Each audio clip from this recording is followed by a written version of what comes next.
अस्सलामुअलैकुम नाज़रीन, MR news studio में एक बार फिर आपको खुशामदीद कहते चलें। मैं हूं कंजा असलम और मैं हूं राशिदा हफीज़। गुजरात में अदालत के बाहर लड़की के कत्ल की सीसीटीवी वीडियो सामने आ गई। लड़की को सेशन कोर्ट के बाहर कार में कत्ल किया गया था। कुछ अफराद ने सफ़ेद रंग की गाड़ी को रोककर उसके दरवाजे खोले और फायरिंग कर दी। दूसरी जानिब पुलिस का कहना है कि घर वाले लड़की की पसंद की शादी पर नाराज थे। बाकी की हर पहलू से तहकीकात शुरू कर दी गई।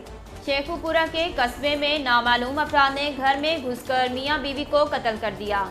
पुलिस के मुताबिक ये वाकया मुरीदके के नवाही इलाके मोहल्ला पीर बुखारी में पेश आया, जहां 90 साला अलादिता और उसकी 80 साला बीवी शरीफा बीबी को नामालूम अफराद ने घर में घुसकर तेज धार आले से कत्ल कर दिया। पुलिस का बताना है कि मकतूलीन के 4 बेटे और 1 बेटी है और वो अलहदा घरों में रहते हैं।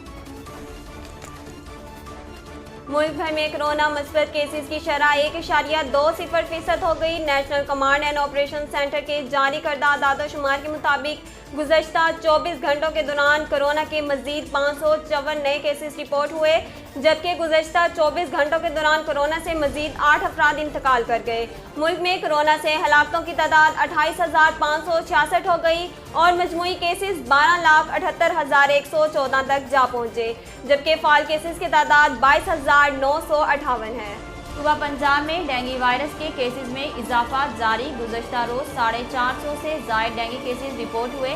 तफसीलात के मुताबिक महकमा सेहत के तर्जमान इमरान सिकंदर बलोच का कहना है कि गुज़श्ता 24 घंटों के दौरान सूबा भर से डेंगू वायरस के 456 मरीज रिपोर्ट हुए, जिनमें सिर्फ लाहौर से 333 मरीज रिपोर्ट हुए।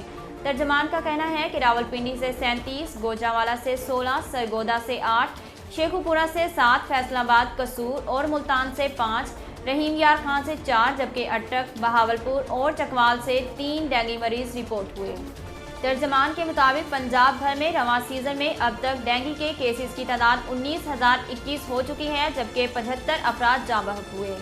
आईसीसी मेंस टी20 वर्ल्ड कप की दौड़ से बाहर होने के बाद भारतीय कप्तान विराट कोहली की जानिब से पहली ट्वीट मंजर आम पर आ गई।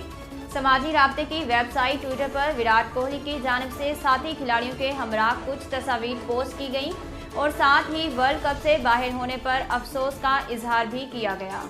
नाजरीन, अब तक के लिए इतना ही। मज़ीद खबरों और तफसीलात के लिए हमारे YouTube चैनल को सब्सक्राइब कीजिए और हमारे फेसबुक पेज को फॉलो कीजिए। इसके साथ ही अपनी मेज़बान राशिदा हफीज़ और कंजा असलम को दीजिए इजाज़त। अल्लाह निगहबान।